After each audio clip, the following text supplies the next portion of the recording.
Hello दोस्तों, स्वागत है आप सभी लोगों का नॉलेज बूस्टर फुलवाड़ा क्लासेस में। मैं प्रवीण सिंह आप सभी लोगों के साथ में, जैसा कि आप सभी लोग जानते हैं, लगातार पशु परिचर भर्ती प्रतियोगी परीक्षा के लिए मैथमेटिक्स की क्लासेस लेकर के आ रहा हूं। और मुझे उम्मीद है कि आप सभी लोग स्वस्थ होंगे, मस्त होंगे और पढ़ाई में व्यस्त होंगे। और इसी के साथ में, जैसा कि आप लोगों को बताया गया था कि हम आप लोगों के लिए एक बहुत ही शानदार फैकल्टीज के साथ में आप लोगों को पशु परिचर भर्ती प्रतियोगी परीक्षा की तैयारी करवाने वाले हैं।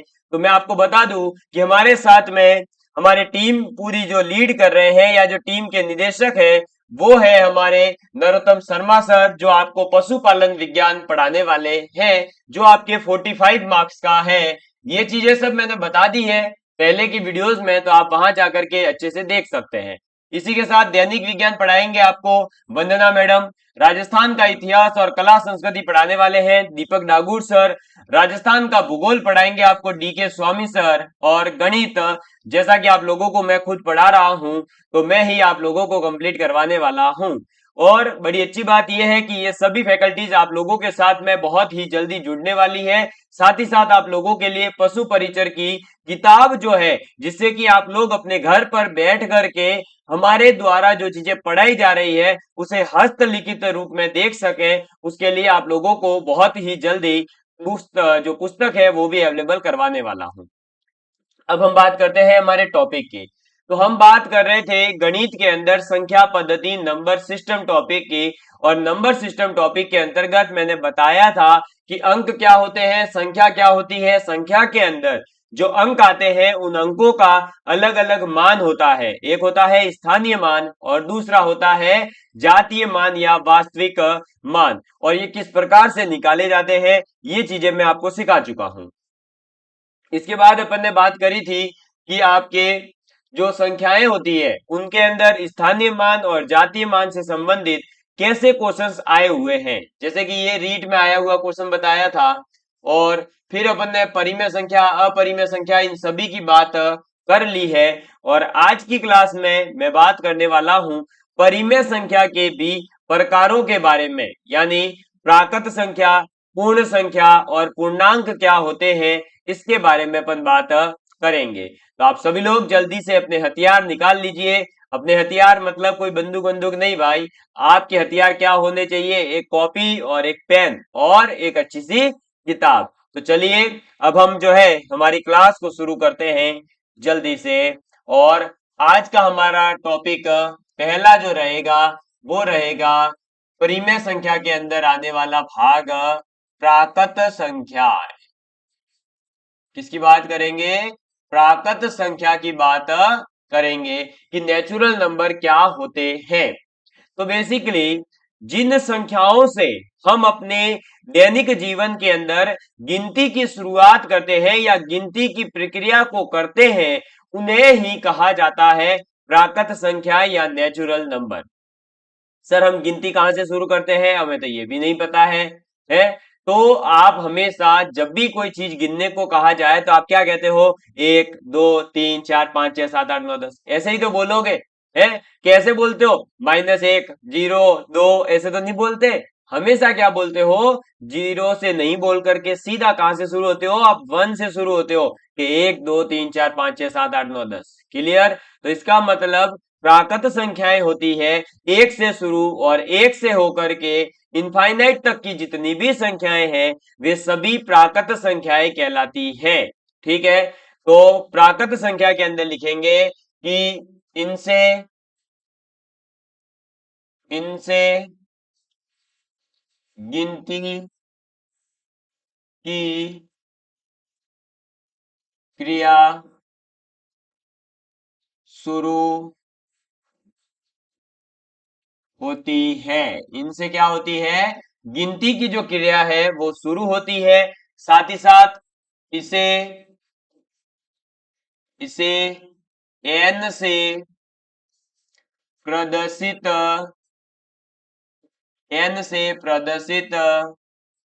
करते हैं। एन का मतलब नेचुरल नंबर। ठीक है? तो यदि कहीं पर एन लिखा हुआ है तो आप समझ जाइएगा कि वो प्राकृत संख्या को रिप्रेजेंट कर रहा है। कहां पर? गणित विषय के अंदर। क्लियर? इसी के साथ में क्या इसमें जीरो इंक्लूड होगा? नहीं, तो लिखेंगे इसमें इसमें शून्य यानी जीरो को शामिल नहीं करते हैं। ठीक है, इसके अंदर जो है हम जीरो यानी शून्य को शामिल नहीं करते हैं। क्लियर? अब इसके उदाहरणों की बात कर लेते हैं एक बार, ताकि आप लोगों को और कोई डाउट हो तो वो भी क्लियर हो जाएगा। तो इसके उदाहरण क्या हो जाएंगे? कहां से शुरू हो रहे थे अपन? एक से, तो भाई एक दो तीन चार पांच छह, ऐसे जो है गिनती लिखेंगे। कहां तक? जहां तक आपकी कैपेसिटी हो वहां तक। क्लियर? इन्हीं को क्या कहा जाता है? प्राकृत संख्याएं कहा जाता है। तो प्राकृत संख्या जहां से हम गिनती की प्रक्रिया को शुरू करते हैं, एन से प्रदर्शित किया जाता है, जीरो इसमें शामिल नहीं होता है। और उदाहरण अपन ने देख लिए कि आपका 1 2 3 4 5 6 7 8 9 10 11 12, ठीक है। क्लियर? चलो, प्राकृत संख्या के बाद में दूसरा जो आता है वो आ जाती है पूर्ण संख्या। क्या आ जाते हैं? पूर्ण संख्या। अब सर पूर्ण संख्या का मतलब क्या है? तो पूर्ण संख्या का मतलब होता है होल नंबर। क्या? Whole number. और इंग्लिश के अंदर आपको बता दूं कि होल का मतलब होता है संपूर्ण, यानी कि सभी संख्याएं जो है उन्हीं को अपन क्या कहेंगे? पूर्ण संख्या कहेंगे। तो सर पूर्ण संख्या ए, जैसे कि आपने बताया था प्राकृत संख्या एक से शुरू होती है, तो पूर्ण संख्याओं में क्या होता है? तो बेसिकली इसके अंदर कुछ भी नहीं है। जो प्राकृत संख्याएं हैं, जितनी भी प्राकृत संख्या है, उन प्राकृत संख्या के अंदर यदि हम जीरो यानी कि शून्य को जोड़ देवे तो क्या बन जाता है? तो शून्य को जोड़ने से आपके क्या बन जाती है? पूर्ण संख्याएं बन जाती है। यानी कहने का मतलब यह है कि जब प्राकृत संख्याओं के अंदर जीरो को भी सम्मिलित कर लिया जाता है तो प्राप्त होने वाली संख्याएं आपकी पूर्ण संख्याएं होती है, होल नंबर होते हैं। ठीक है, चलिए इन्हें जो है अपन W से रिप्रेजेंट करेंगे, तो लिखेंगे इसे W से प्रदर्शित करते हैं। किससे प्रदर्शित करते हैं? W से इसे प्रदर्शित करते हैं। और इसके अंदर उदाहरणों की अगर बात की जाए, किसकी बात की जाए? उदाहरणों की, तो इसके अंदर उदाहरण क्या हो जाएंगे? तो इसके अंदर उदाहरण हो जाएगा जीरो और फिर 1 2 3 4 5। क्लियर? मतलब क्या है कि यदि हम जीरो से शुरू हो रहे हैं तो पूर्ण संख्याएं हो जाएगी, और यदि हम वन से शुरू हो रहे हैं तो प्राकृत संख्याएं हो जाएगी। क्लियर? समझ में आ गई बात? तो ये है आपकी प्राकृत संख्याएं, ये है आपकी पूर्ण संख्याएं। आप इसको नोट डाउन कर लीजिए, फिर अपन आगे की तरफ बढ़ते हैं। जल्दी से नोट डाउन कर लीजिए एक बार। चलिए, अब जब आपने प्राकृत संख्या और पूर्ण संख्या को समझ लिया है, तो अब मैं आपके साथ में बात कर लेता हूं पूर्णांक संख्या के बारे में, यानी इंटीजर्स के बारे में। तो चलिए नेक्स्ट हेडिंग डालेंगे पूर्णांक। पूर्णांक का मतलब हो गया पूर्ण अंक, तो पूर्णांक संख्या। क्लियर? अब देखिए पूर्णांक का मतलब क्या होगा। तो भाई आपने प्राकृत संख्या के अंदर जब जीरो जोड़ा था तो जीरो जोड़ने पर पूर्ण संख्या बनी। ऐसे ही जब आप पूर्ण संख्या के अंदर प्लस माइनस साइन को भी अगर जोड़ देते हो, किसको? प्लस माइनस साइन को भी अगर जोड़ देते हो, तो फिर जो प्राप्त होने वाली संख्याएं हैं वो आपकी कहलाती है पूर्णांक संख्या। समझ में आ गई बात? मुझे उम्मीद है कि आप लोग इस चीज को समझ गए होंगे। यानी पूर्णांक संख्या का मतलब क्या हो जाएगा? तो जितनी भी आपके पूर्ण संख्या है, क्या है? पूर्ण संख्या। उस पूर्ण संख्या के साथ में आपको जोड़ना क्या है? तो प्लस माइनस जोड़ना है। समझ में आ गई बात? तो पूर्ण संख्या के साथ में प्लस माइनस साइन जब जुड़ता है तो आपके बन जाती है पूर्णांक संख्याएं। क्लियर? इसे जो है आप इसे जेड से या आई से प्रदर्शित प्रदर्शित करते हैं। किससे प्रदर्शित करेंगे? तो इसे अपन जो है जेड या फिर आई से प्रदर्शित करते हैं। और इसी के साथ में पूर्णांक संख्याओं के दो प्रकार है। कितने प्रकार है? दो प्रकार। ठीक है सर, दो प्रकार है।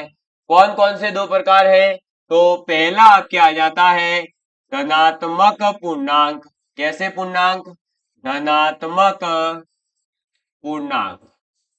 ठीक है। और दूसरे आपके पास में आ जाते हैं ऋणात्मक पूर्णांक। कैसे आ जाते हैं? ऋणात्मक पूर्णांक। समझ में आ गई बात? तो एक होते हैं धनात्मक पूर्णांक और दूसरे होते हैं ऋणात्मक पूर्णांक। क्लियर? जो धनात्मक पूर्णांक होंगे उन्हें हम प्रदर्शित करेंगे जेड प्लस से। किससे प्रदर्शित करेंगे? जेड प्लस से प्रदर्शित करेंगे। और ऋणात्मक पूर्णांक जो होंगे उनको अपन जेड माइनस से प्रदर्शित करते हैं। समझ में आ गई बात? क्लियर है अच्छे से? अब इसके उदाहरण लिख लेते हैं ताकि ये सब प्लस माइनस वगैरह सब क्लियर हो जाएगा कि आखिर ये प्लस माइनस होता क्या है। तो बेसिकली इसके अंदर क्या होता है कि मैं आपको एक नंबर लाइन से ही पूरा प्रदर्शित करवा देता हूं। ये मान लीजिए एक संख्या रेखा है। तो इस संख्या रेखा के मध्य में क्या आएगा? जीरो आएगा। मध्य में क्या आएगा? जीरो आएगा। ठीक है। और जीरो के जब आप राइट साइड में आगे बढ़ोगे, जीरो के राइट साइड में यानी दाईं तरफ जब आप आगे बढ़ोगे तो सभी संख्याएं कैसी आएगी? प्लस वाली आएगी। कैसी आएगी? प्लस संख्याएं आ जाएगी। समझ में आ गई बात? क्लियर है? और ये कहां तक जाएगी? तो ये प्लस इनफाइनाइट तक जाती है।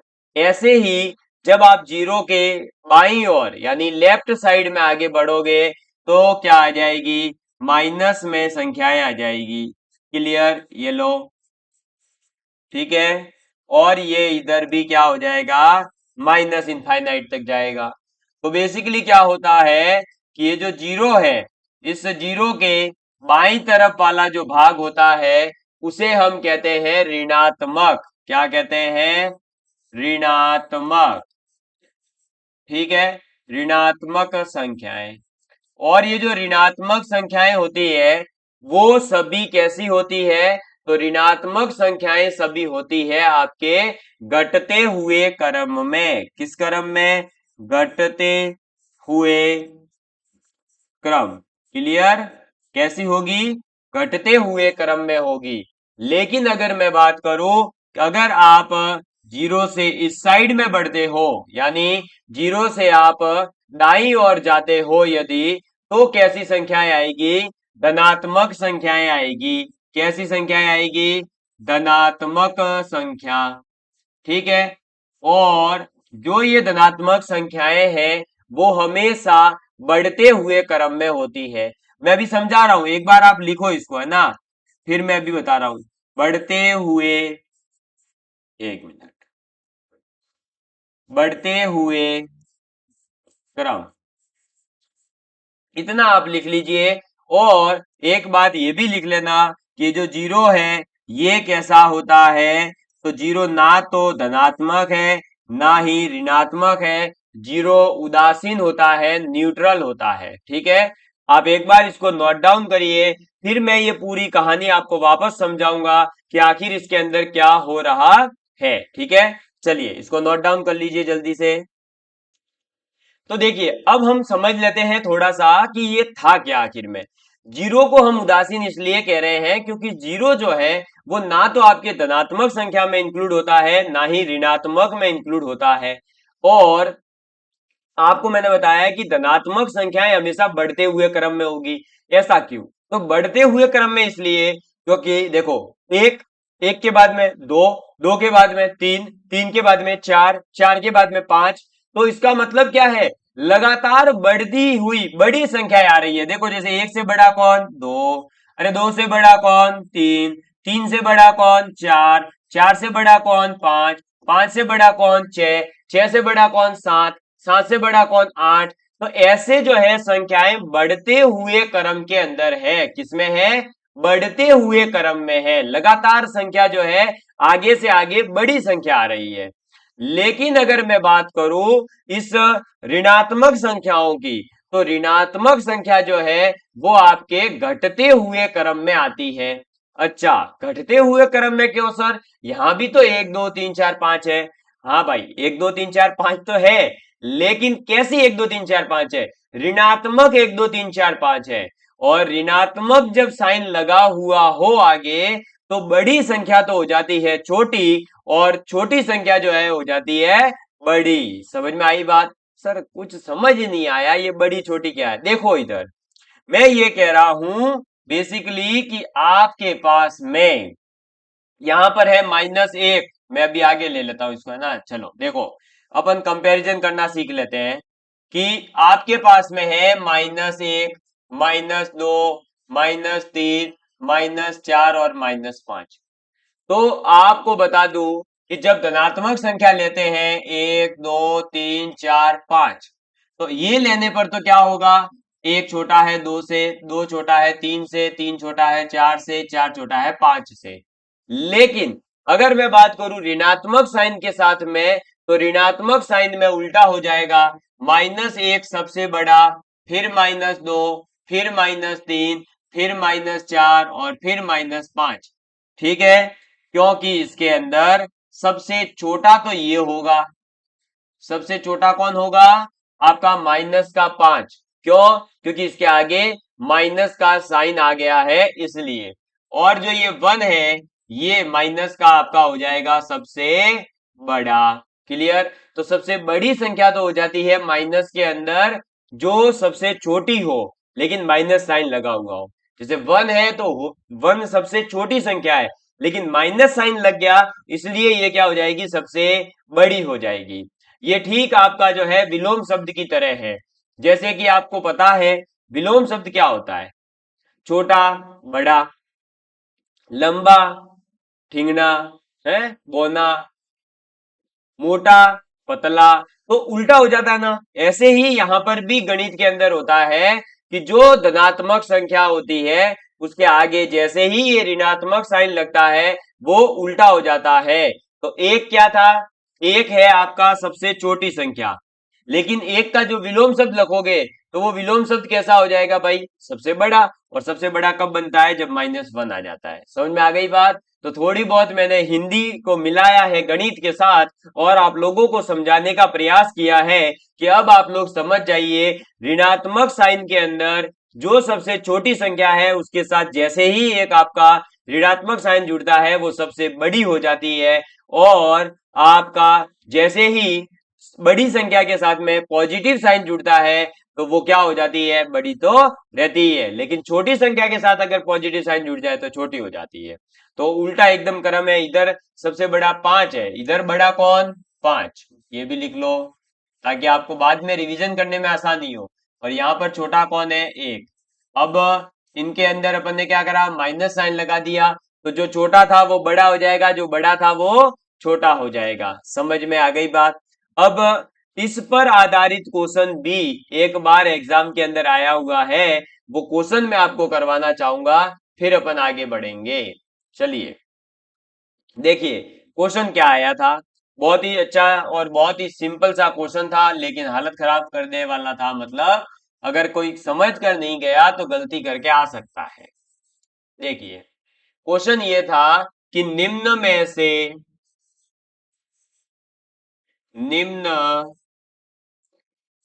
से सबसे बड़ा, सबसे बड़ा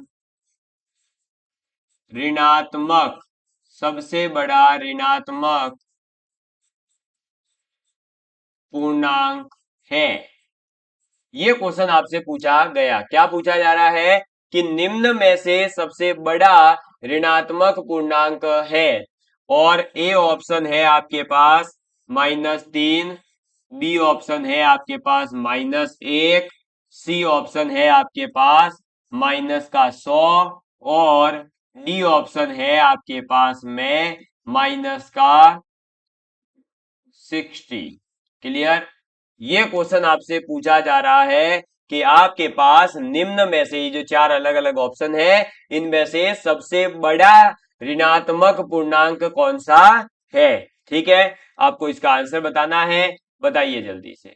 ठीक, ऐसा करो, यहां पर जो है ये -60 की जगह पर अपन ले लेते हैं -1/2। अब बताइए निम्न में से सबसे बड़ा पूर्णांक कौन सा है आपके पास। -3, -1, -100 और -1/2 ऑप्शन है। हाँ जी दोस्तों, तो बिल्कुल इसका जो उत्तर होगा वो हो जाएगा बी ऑप्शन, और -1 आंसर इसका हो जाएगा। क्यों? क्योंकि माइनस साइन के साथ में जितनी छोटी संख्या होगी वह उतनी ही बड़ी हो जाती है। तो अब इधर सीधे सीधे से पता चल गया कि -1 जो है वो -3 और -100 और -1/2 से बड़ा है। ठीक है, हाँ। अब आपके दिमाग में ये जरूर आ सकता है कि सर ये माइनस का 1 है वो माइनस के आधे से कैसे बड़ा है। ये बात भी सही है कि माइनस आधा बड़ा है, -1/2 जो है ये डी ऑप्शन जो है वो बड़ा है किससे, -1 से, क्योंकि ये 1 से भी छोटा है। लेकिन -1/2 जो है वो आपका पूर्णांक नहीं है। क्या नहीं है? पूर्णांक नहीं है।